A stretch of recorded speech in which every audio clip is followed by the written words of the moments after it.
I live on a small, inconsequential Suffolk river, the Dove. I like the fact that it moves quietly and unobserved through the landscape, a channel hiding among field boundaries. It was not always so. Rivers brought people up from the North Sea, exploring, looking for food and clean water and shelter. Their map of the countryside would be like the tree, spreading out from a central spine and feeling its way into places, branching and subdividing. Today, our maps are focused on transport corridors of train and car, and we cross and recross the rivers, only noticing them when they become substantial.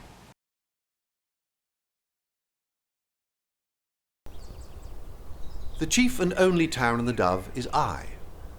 The river passes through this beautiful pastoral country, twisting and turning, the woods bearing away from it on each side, its course often marked by the light green of the willows. September and October see the leaves of these woods change from green to gold, until the countryside is patched with great wedges of colour. When in late October the leaves begin to fall and the bare structure of the tree to be visible, those creatures which sleep during the winter gather them with fallen fruit and acorns and make their retreats until the warmth of spring shall reawaken them. Similar scenes must have been well known to the Romans, whose coins and house fragments have been found in these parts. For they used this hill on which the ruins of Eye Castle stand as a lookout far over the country. Not that they had a castle here, that is a Norman date.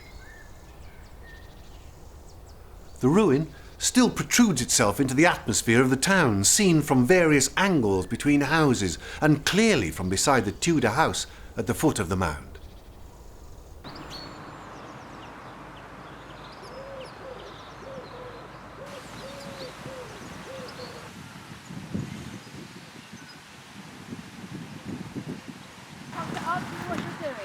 Chemical monitoring this site for the Environment Agency, and then I did a little kick sample the other side of the bridge, which is just to loosen up a little invertebrates and fish and things like that. If we're tracing the source of the Dove, where would you go? Because I'm reading a book from the 1950s by somebody called Turner, who says the source of the Dove is in Mendlesham, but I actually think it's up towards Westhorpe, which is where we're going to go.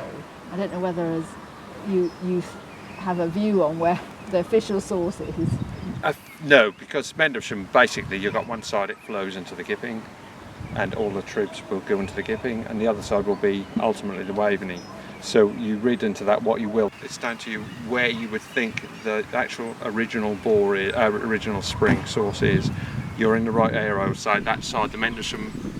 Yeah, somewhere up there. Bit, yeah, Finningham Street is ultimately.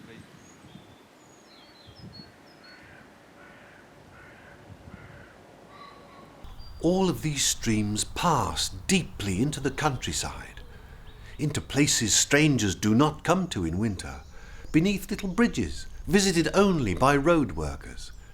Yet they are much more part of the country as a whole than the great rivers. And if their personality is smaller than, say, the Orwell or the Deben, it is yet definite and gentle, secluded and, in summer, very sweet. Past Thornham Magna, the small pub in a house, the Four Horseshoes, this arm of the Dove goes on, deeper and deeper into the country, until it comes to an end at Westhorpe.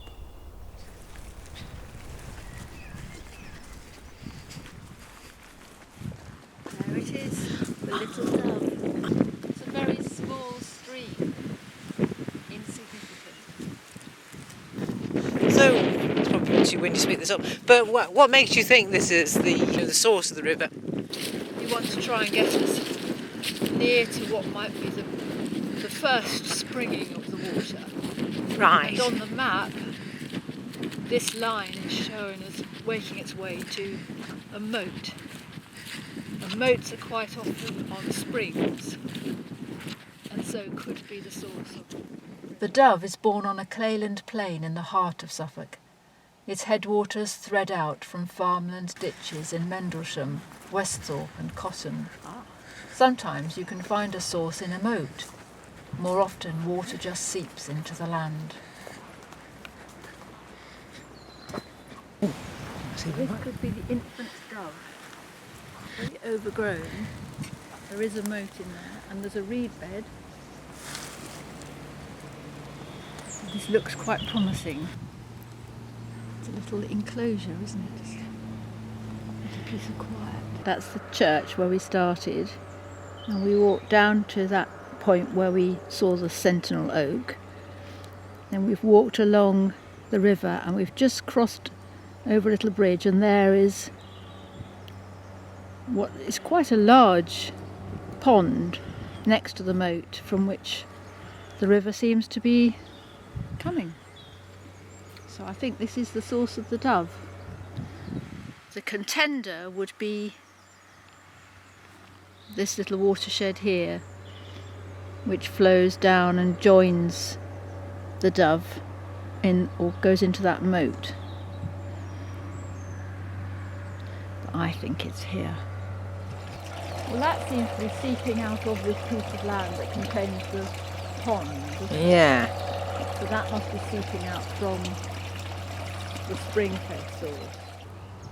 I think it's just a culmination of a journey following the Dove as it's got smaller and smaller, and it's wound its way secretly through Suffolk fields, and we've crossed a little ditch, and then we find the pond, which is the source, and it's probably spring-fed. And here it is in a quiet hole, really, in Suffolk. Birds singing. Unfortunate about the machinery, but then Suffolk is a farmed countryside.